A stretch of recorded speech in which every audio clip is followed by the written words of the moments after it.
എല്ലാവർക്കും നമസ്കാരം. നമസ്കാരം. നിങ്ങൾക്ക് കോൺഫറൻസിനെ കുറിച്ചിട്ട് എന്തൊക്കെയാണ് അറിയാനുള്ളതെന്ന് ചോദിക്കാം. നമ്മളെ പോലെയുള്ള ബിഗിനേഴ്സിന് എന്താണ് കോൺഫറൻസ്, അതിൻ്റെ ഗുണങ്ങൾ എന്തൊക്കെയാണ്, അതിനെക്കൊണ്ട് നമുക്ക് എന്താണ് ഉപകാരങ്ങൾ ഒന്നും അറിയില്ല. കോൺഫറൻസ് എന്ന് കേട്ട് ജസ്റ്റ് അതെന്താണെന്നൊന്നും അറിയില്ല. അപ്പോൾ സാർ അതിനെപ്പറ്റി ഒന്ന് വിശദമായിട്ട് വിശദീകരിച്ചു. അതായത് പ്രധാനമായിട്ടും ഈ കോൺഫറൻസ് പറഞ്ഞ് ഉദ്ദേശിക്കുന്നത് ശരിക്കും ഗ്യാതറിംഗ് ആണ്. ഗ്യാതറിംഗ് എന്ന് പറയുമ്പോൾ ഒട്ടേറെ ഗവേഷകർ സമ്മേളിക്കുന്നു ഒരു കോൺഫറൻസിൽ. അപ്പോൾ അതിനകത്ത് അവരുടെ ഗവേഷണ ഫലങ്ങൾ, അവരുടെ എത്രയോ വർഷത്തെ അധ്വാനത്തിൻ്റെ ഫലമായിട്ടുള്ള ഗവേഷണത്തിൻ്റെ ഫലങ്ങൾ ഒരു ലേഖനമായിട്ട് അവർ അവതരിപ്പിക്കുകയാണ്. ഈ ലേഖനത്തിന് പുറമെ നമ്മളിപ്പോൾ ഇന്നത്തെ കാലഘട്ടത്തിൽ നമുക്കറിയാം ഒരു പ്രസൻറ്റേഷൻ, ഒരു കോൺഫറൻസിൽ ഒരു PPT പ്രസൻറ്റ് ചെയ്യും. അപ്പോൾ അത് കണ്ടിട്ട് വിലയിരുത്താം. ഇപ്പോൾ ഇന്നത്തെ കാലഘട്ടത്തിൽ ഇപ്രാവശ്യത്തെ ഈ കഴിഞ്ഞ കോൺഫറൻസ് ICAC 5ാമത്തെ ഇൻ്റർനാഷണൽ കോൺഫറൻസാണ് നടന്നത്. International conference on systems, energy, environment. അപ്പോൾ അത് 2022 നടന്ന ഓഗസ്റ്റ് 5, 6 തീയതികളിലാണ് നടന്നത്. അത് പൂർണ്ണമായിട്ടും നമ്മൾ വിർച്വൽ മോഡിലാണ് നടന്നത്, ഓൺലൈൻ മോഡിലാണ്. അപ്പോൾ അതിനകത്ത് നമ്മൾ ഓരോരോ വീഡിയോസാണ് പ്രസൻറ്റ് ചെയ്തത്. അതിനുശേഷം ആ പ്രസൻറ്റർ വിദഗ്ധർ ചോദിക്കുന്ന ചോദ്യങ്ങൾക്ക് മറുപടി പറയും. അപ്പോൾ ഇതിലൂടെ എന്ന് പറഞ്ഞാൽ എന്താണ് ലക്ഷ്യമിടുന്നതെന്ന് ചോദിച്ചു കഴിഞ്ഞാൽ സമൂഹത്തിൻ്റെ ഒട്ടേറെ പ്രശ്നങ്ങളുണ്ട്.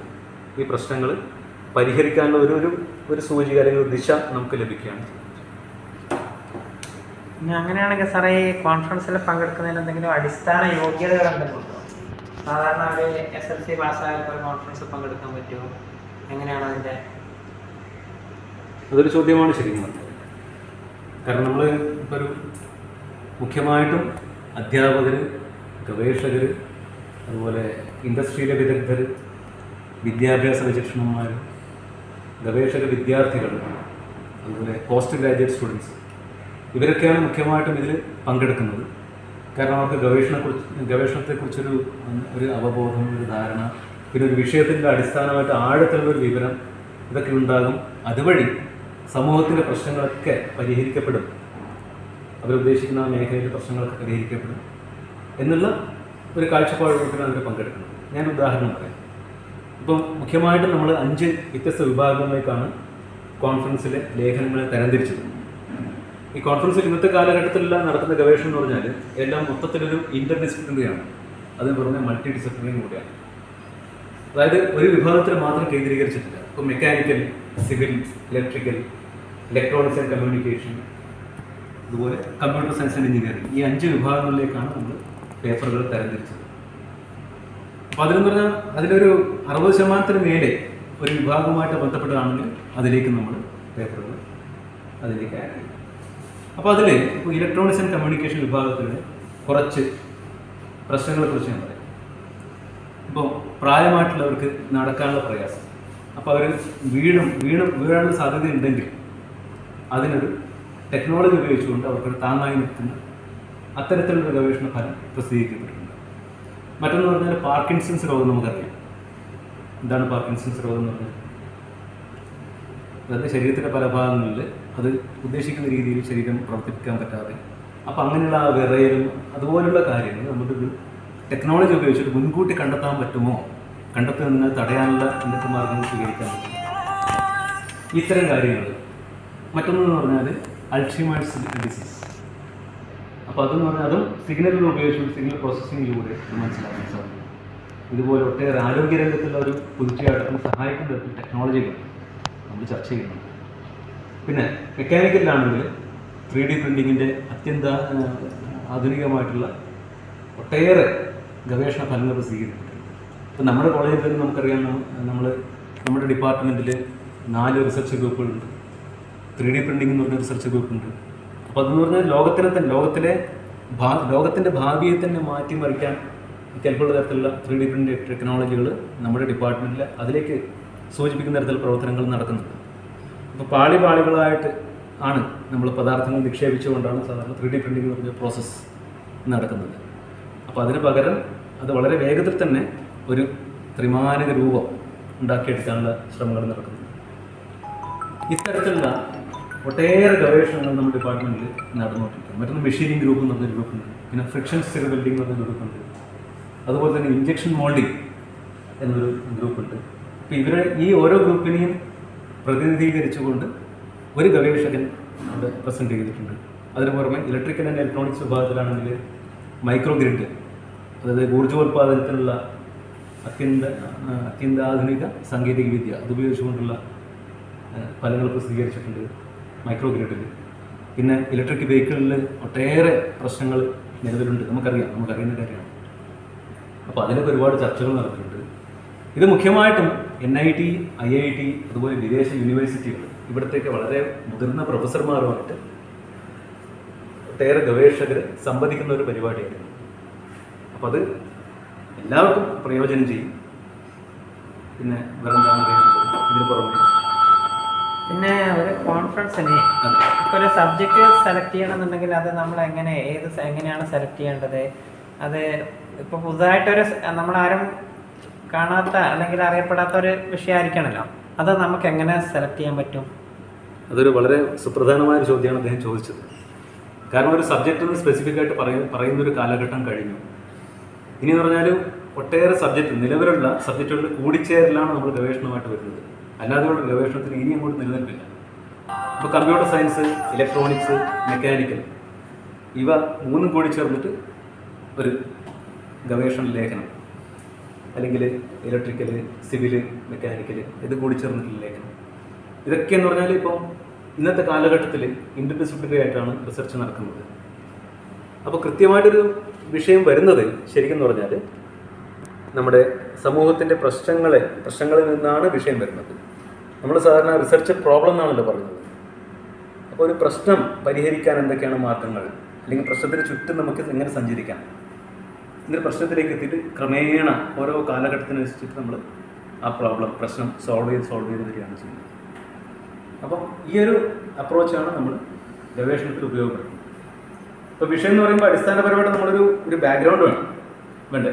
നമ്മളൊരു വിഷയത്തിൽ ബിരുദാനന്തര ബിരുദം, പിന്നെ അതിനുശേഷമാണ് ഗവേഷണത്തിലേക്ക് ശരിക്കും വരുന്നത്. അപ്പോൾ ഗവേഷണത്തിലേക്ക് വരുമ്പോൾ നമ്മുടെ ബാക്ക്ഗ്രൗണ്ട് വെച്ച് നമ്മളതിലേക്ക് എൻ്റർ ചെയ്യുന്നു. പക്ഷെ പിന്നെ എല്ലാവരുമായും കൂടി ചേർന്ന് എല്ലാ ഡിസിപ്ലിനുകളെയും അഭിമുഖീകരിച്ച് ചെയ്തുകൊണ്ടാണ് നമ്മൾ ആ പ്രോബ്ലത്തിലേക്ക് എത്തുന്നത്. പ്രശ്നം എന്ന് പറഞ്ഞാൽ ഇപ്പോൾ നേരത്തെ പറഞ്ഞ പോലെ തന്നെ എന്താണ്, ഇപ്പോൾ ഒരു ക്രൗഡുണ്ട്, ഒരാൾക്കൂട്ടം, അതിനകത്ത് ഉള്ള ആൾക്കാരുടെ എണ്ണം നമുക്ക് നിർണ്ണയിക്കണം. അപ്പോൾ അതിന് നമ്മളൊരു സോഫ്റ്റ്വെയർ ഉപയോഗിച്ചിട്ട് അതിനൊട്ടേറെ പരിമിതികളുണ്ടാവും. ഇപ്പം 27 പേരുണ്ടെങ്കിൽ ചിലപ്പോൾ നമുക്ക് കിട്ടുന്ന 28 പേര്, 26 പേരാണെങ്കിൽ എത്ര പേരാണ്, ഏത് തരത്തിൽ നമുക്ക് നിർണ്ണയിക്കാൻ പറ്റും. പ്രത്യേകിച്ചിട്ട് വളരെ വേഗത്തിൽ പോകുന്നതാണ്. അപ്പോൾ ഇതൊക്കെ നിർണ്ണയിക്കുന്നവർ പ്രത്യേകിച്ചിട്ട് ക്രൗഡുള്ള സമയത്ത് ആ ക്രൗഡിൻ്റെ എണ്ണം നിർണ്ണയിക്കുന്നതും ആരൊക്കെയാണ് അതിലുള്ളത് എന്ന് മനസ്സിലാക്കുന്നത്, ഇതിലേക്കൊക്കെ ഇത്തരത്തിലുള്ള കാര്യങ്ങളിലൊക്കെ വെളിച്ചം വീശുന്നതിൽ ഒരു ഗവേഷണഫലം പ്രസിദ്ധീകരിക്കപ്പെട്ടു. ഇതുപോലെ ഓരോ വിഭാഗം നമ്മൾ തിരഞ്ഞെടുക്കുന്ന സമയത്ത് ആ വിഭാഗത്തിലെ അടിസ്ഥാന അറിവ് പിന്നെ ഗവേഷണത്തിലേക്ക് വരുമ്പോൾ മറ്റു വിഭാഗങ്ങളുമായി കൂടിച്ചേർന്നിട്ട് അറിവ്, ഇത് രണ്ടും കൂടിച്ചേരുമ്പോഴാണ് ഗവേഷണം പൂർണ്ണമാകുന്നത്. ഇപ്പോൾ ഇവിടെ ഊർജ്ജ പ്രതിസന്ധി ഏറ്റവും കൂടുതലുള്ള ഒരു കാലമാണല്ലോ. അപ്പോൾ നമ്മുടെ വാഹനങ്ങളിൽ ഇലക്ട്രിക് വാഹനങ്ങളാണ് ഇപ്പോൾ കൂടുതൽ കടന്നു വരുന്നത്. അതിൽ തന്നെ ഒരു ഡിസഡ്വാൻറ്റേജ് ആയിട്ടുള്ളത് അതിൻ്റെ ബാറ്ററികൾക്ക് വരുന്ന തകരാറുകളാണ്, അത് തീപിടുത്തം ഉണ്ടാകുന്നു. അപ്പോൾ അതോടനുബന്ധിച്ചിട്ടുള്ള എന്തെങ്കിലും കണ്ടുപിടുത്തങ്ങളോ അതൊക്കെ നടത്താനുള്ള ഈ കോൺഫറൻസിൽ മാർഗനിർദ്ദേശങ്ങൾ നൽകുന്നുണ്ടോ? തീർച്ചയായിട്ടും സാറ് വളരെ പ്രസക്തമായൊരു ചോദ്യമാണ് ചോദിച്ചത്. അപ്പോൾ നമ്മൾ അതിലേക്ക് വരുമ്പോൾ നമ്മൾ കോൺഫറൻസ് ഉദ്ഘാടകൻ IIT ഡൽഹിയിലെത്തിയ പ്രൊഫസർ TR ശ്രീകൃഷ്ണൻ സാറായിരുന്നു. നിങ്ങൾ കണ്ടിട്ടുണ്ടാവും, ഓൺലൈനായിട്ട് അദ്ദേഹം ഉദ്ഘാടനം ചെയ്തു. അപ്പോൾ അതിൽ അദ്ദേഹം പറഞ്ഞൊരു പ്രധാനപ്പെട്ട ഒരു കാര്യം എന്ന് പറഞ്ഞാൽ നമ്മൾ പുതിയ ടെക്നോളജിയിലേക്ക് പോകുന്നു, റിന്യൂവബിൾ സോഴ്സസ് ഓഫ് എനർജിയിലേക്ക് പോകുന്നു. കാരണം നിലവിലുള്ള ഫോസിൽ ഫ്യൂൽസ് ഒക്കെ ആണെങ്കിൽ നമ്മൾ ഗ്രീൻ ഹൗസ് ഗ്യാസുകൾ ഒരുപാട് ഉൽപ്പാദിപ്പിക്കുന്നുണ്ട്, അത് അന്തരീക്ഷത്തിന് വളരെ ഹാനികരമാണ്. അതോടൊപ്പം കാലാവസ്ഥാ വ്യതിയാനങ്ങൾ ഉണ്ടാക്കുന്നുണ്ട്. അപ്പോൾ അതുകൊണ്ട് നമ്മൾ സോളാറിലേക്കും ഈ പറഞ്ഞ പോലെ ഇലക്ട്രിക് വെഹിക്കിളിലേക്കൊക്കെ നമ്മൾ മൂവ് ചെയ്യണം. പക്ഷേ പ്രശ്നം എന്ന് പറഞ്ഞാൽ ഇതിൻ്റെ വേസ്റ്റ് പ്രോഡക്റ്റ്, അതേപോലെ അതുമായി ബന്ധപ്പെട്ടിട്ടുള്ള ഫയർ ഹസാർഡ്സ്, അത് ഇപ്പോൾ സാറ് സൂചിപ്പിച്ച പോലെ തന്നെയാണ്. അപ്പോൾ ഇതിലേക്കൊക്കെ എന്ന് പറഞ്ഞാൽ ഇലക്ട്രിക്കൽ വിഭാഗത്തിൽ കൺട്രോൾ സിസ്റ്റവുമായി ബന്ധപ്പെട്ടിട്ട് ചില ചർച്ചകൾ നടന്നിട്ടുണ്ടായിരുന്നു. അതുപോലെ തന്നെ ഇലക്ട്രിക് വെഹിക്കിൾ എന്ന മേഖലയിലേക്ക് പൂർണ്ണമായിട്ടും മെക്കാനിക്കൽ വിഭാഗം ഇറങ്ങിയിട്ടില്ല എന്ന് നമുക്കെല്ലാം അറിയാം. പക്ഷേ അതിലേക്ക് ഇറങ്ങിക്കൊണ്ടിരിക്കുകയാണ് കൂടുതലായിട്ട് ഗവേഷകർ. അപ്പോൾ എന്തായാലും ഇനി സമീപഭാവിയിൽ തന്നെ ഇതിൽ കൂടുതൽ ചർച്ചകൾ ഉണ്ടാവും എന്ന് നമുക്ക് പ്രത്യാശിക്കാം. ഇപ്പോൾ ഇത് 5ാമത്തല്ലേ കോൺഫറൻസ് നടന്നത്? ഇതിന് മുന്നേ 4ാമത്തത് എവിടെ വെച്ചിട്ടായിരുന്നു? അതായത് നമ്മുടെ കണ്ണൂർ ഗവൺമെൻറ് എഞ്ചിനീയറിംഗ് കോളേജിൽ ആദ്യത്തെ കോൺഫറൻസുകളിലൊന്ന് നടന്ന് 2013-ലാണ്. അപ്പോൾ അതിൻ്റെ ഭാഗ്യവശാലോ നിർഭാഗ്യവശാലോ അതിൻ്റെ ഓർഗനൈസ് സെക്രട്ടറി ഞാൻ തന്നെയായിരുന്നു. പക്ഷെ അത് നമ്മുടെ മെക്കാനിക്കൽ വിഭാഗം അതിൽ കേന്ദ്രീകരിച്ചുകൊണ്ടായിരുന്നു ആ കോൺഫറൻസ് നടന്നത്. ആ കോൺഫറൻസിൻ്റെ പേര് emerging trends in manufacturing science and engineering എന്നായിരുന്നു. അപ്പോൾ അതിനടിസ്ഥാനപ്പെടുത്തിയിട്ട് ആദ്യത്തെ കോൺഫറൻസുകളൊന്നും എന്തോ സിവിലിലോ മറ്റൊരു വർക്ക്ഷോപ്പ് അതിനു മുമ്പ് നടത്തിയിട്ടുണ്ട്. അപ്പോൾ മെക്കാനിക്കലിൽ ആ ഒരു കോൺഫറൻസ് നടത്തി. അതിനുശേഷമാണ് 2013 ഓഗസ്റ്റ് 2-3 തീയതികളിൽ ഇവിടെ ആദ്യമായിട്ട് ഒരു കോൺഫറൻസ് നമ്മുടെ കോളേജിൽ, ഒരു വിപുലമായ കോൺഫറൻസ്, എല്ലാ ഡിസിപ്ലിനുകളെയും ഉൾക്കൊള്ളിച്ചുകൊണ്ടുള്ള ഒരു കോൺഫറൻസ് നടത്തുന്നത്. അപ്പോൾ അത് ഉദ്ഘാടനം ചെയ്തത് നമ്മുടെ ബഹുമാനപ്പെട്ട മിസൈൽ വുമൺ എന്നറിയപ്പെടുന്ന ടെസി തോമസ് മാഡമായിരുന്നു, അറിയാമല്ലോ. അപ്പോൾ അവരാണ് ആദ്യത്തെ കോൺഫറൻസ് ഉദ്ഘാടനം ചെയ്തത്. അപ്പോൾ അതിനുശേഷം എല്ലാ കോൺഫറൻസുകളും നമ്മുടെ കോളേജിൽ തന്നെയാണ് നടത്തപ്പെടുന്നത്. അപ്പോൾ നമ്മുടെ കോവിഡ് പ്രതിസന്ധി വന്നതുകൊണ്ട് നമ്മൾ 2021 ഓൺലൈനിലേക്ക് മാറി. ഇതിപ്പോൾ ഓൺലൈനിൽ നടത്തപ്പെടുന്ന 2ാമത്തെ കോൺഫറൻസ്. അപ്പോൾ ഒന്ന് കഴിഞ്ഞതിൻ്റെ തുടർച്ചയായിട്ട് ആയിരിക്കുമോ അടുത്തത്, അല്ലെങ്കിൽ എന്താണ് ഡിഫറൻറ്റ് പിന്നെ സബ്ജക്റ്റ് ആയിരിക്കുമോ അടുത്ത കോൺഫറൻസ്? അങ്ങനെ അത് സാറ് ചോദിച്ചത് വളരെ പ്രധാനപ്പെട്ട ചോദ്യമാണ്. ഇപ്പോൾ ഈ കോൺഫറൻസുകളിലൊക്കെ പൊതുവായിട്ട് ഇപ്പോൾ ഇപ്രാവശ്യത്തെ ഒരു തീം അല്ലെങ്കിൽ ഒരു തലവാചകം എന്ന് നമുക്ക് പറയാൻ പറ്റുന്ന ഒരു കാര്യം എന്ന് പറഞ്ഞാൽ ഊർജം, അതേപോലെ പരിസ്ഥിതി, ഇതിൻ്റെ രണ്ടിൻ്റെയും നിയന്ത്രണം അല്ലെങ്കിൽ കൺട്രോൾ, മാനേജ്മെൻറ്റ്, എന്തിനു വേണ്ടി? സുസ്ഥിര വികസനത്തിന് വേണ്ടിയിട്ട്. സുസ്ഥിര വികസനത്തിന് വേണ്ടി നമുക്ക് എങ്ങനെ ഊർജത്തെയും അതുപോലെ നമ്മുടെ അന്തരീക്ഷത്തെയും എങ്ങനെ നമുക്ക് മാനേജ് ചെയ്യാൻ പറ്റും. ഇതാണ് ഇത്തവണത്തെ നമ്മുടെ കോൺഫറൻസിൻ്റെ തീം. ഇതിന് സമാനമായ തീമുകളാണ് മുൻപും ഉണ്ടായിരുന്നത്. അപ്പോൾ എല്ലാ കോൺഫറൻസുകളും കേന്ദ്രീകരിക്കുന്ന 3 പ്രധാനപ്പെട്ട കീവേഡ്സ്. ഒന്നാമത്തത് വ്യവസ്ഥിതി, രണ്ടാമത്തത് പരിസ്ഥിതി, മൂന്നാമത്തത് ഊർജം, വ്യവസ്ഥിതി, പരിസ്ഥിതി, സിസ്റ്റം, എനർജി, എൻവയൺമെൻറ്റ്. ഈ മൂന്ന് തീമുകളെ അടിസ്ഥാനപ്പെടുത്തിയിട്ടാണ്, ഈ 3 കീവേഡ്സിനെ അടിസ്ഥാനപ്പെടുത്തിയിട്ടാണ് നമ്മുടെ കോൺഫറൻസ് രൂപീകരിച്ചിരിക്കുന്നത്. ഇതിൻ്റെ തുടക്കം എന്താണെന്ന് നിങ്ങൾക്ക് അറിയാൻ താല്പര്യമുണ്ടാവും. ഇതിൻ്റെ തുടക്കം ഇവിടെ നമ്മുടെ കോളേജിൽ നടന്നൊരു വർക്ക്ഷോപ്പിലാണ് ഇതിൻ്റെ ഒരു ആശയം മുന്നോട്ട് പോകുന്നത്. ഈ വർക്ക്ഷോപ്പ് നടന്നത് 2012 നവംബർ 17-നായിരുന്നു. ഈ വർക്ക്ഷോപ്പിൽ ഞാൻ പങ്കെടുത്തിരുന്നു. അതിൽ ഞാൻ കോൺട്രിബ്യൂട്ട് ചെയ്തിരുന്നു. ആ ചർച്ചയിൽ ഞാൻ പങ്കെടുത്തിരുന്നു. മാത്രം നമ്മുടെ സീനിയറായിട്ടുള്ള ഒട്ടേറെ ഗവേഷകർ, നമ്മുടെ കോളേജിലെ ഗവേഷകർ, പുറത്തുള്ള ഗവേഷകർ, അത് നിയന്ത്രിച്ചിരുന്നത്, അതിൻ്റെ ഹെഡ്, ആ വർക്ക്ഷോപ്പ് നടത്തിയിരുന്നത് IIM-ലെ പ്രൊഫസറായിട്ടുള്ള ഡോക്ടർ ഉണ്ണികൃഷ്ണൻ നായർ സാറായിരുന്നു. അപ്പോൾ അദ്ദേഹമാണ് ഞങ്ങൾക്ക് ഈ പേര് തന്നത്. ഇനി നിങ്ങൾക്ക് മുന്നോട്ട് ഗവേഷണം കൊണ്ടുപോകേണ്ടത്, മുഖ്യമായിട്ടും എല്ലാ വിഭാഗങ്ങളെ ഉൾക്കൊള്ളിച്ചുകൊണ്ടുള്ള ഗവേഷണം മുന്നോട്ട് പോകേണ്ടത് സിസ്റ്റം, എനർജി, എൻവയൺമെൻറ്റ് എന്നീ 3 കീവേഡ്സിനെ കേന്ദ്രീകരിച്ചായിരിക്കണം എന്ന നിർദ്ദേശം നൽകിയത് അദ്ദേഹം. സാറേ, ഇവിടെ വന്ന ഈ കോൺഫറൻസിൽ ഏറ്റവും നന്നായ ഒരു പ്രബന്ധം അവതരിപ്പിച്ച ഏതാണെന്ന് സാറിന് തോന്നുന്നു? ഇവിടെ നടന്ന കോൺഫറൻസിൽ അതിൻ്റെ ഒരു ചെറുതായിട്ട് ഇപ്രാവശ്യം നടന്ന കോൺഫറൻസിൻ്റെ ഒരു ചെറിയ ചരിത്രം പറയേണ്ടത്, ഒരു 1500ഓളം ലേഖകർ എന്നെ ബന്ധപ്പെട്ടിട്ടുണ്ട്. കോൺഫറൻസിൻ്റെ കോൾ ഫോർ പേപ്പേഴ്സ് പോയ സമയത്ത്, അത് ഈ വിജ്ഞാപനം ഇറങ്ങുന്ന സമയത്ത് 1500ഓളം ലേഖകർ ബന്ധപ്പെട്ടു.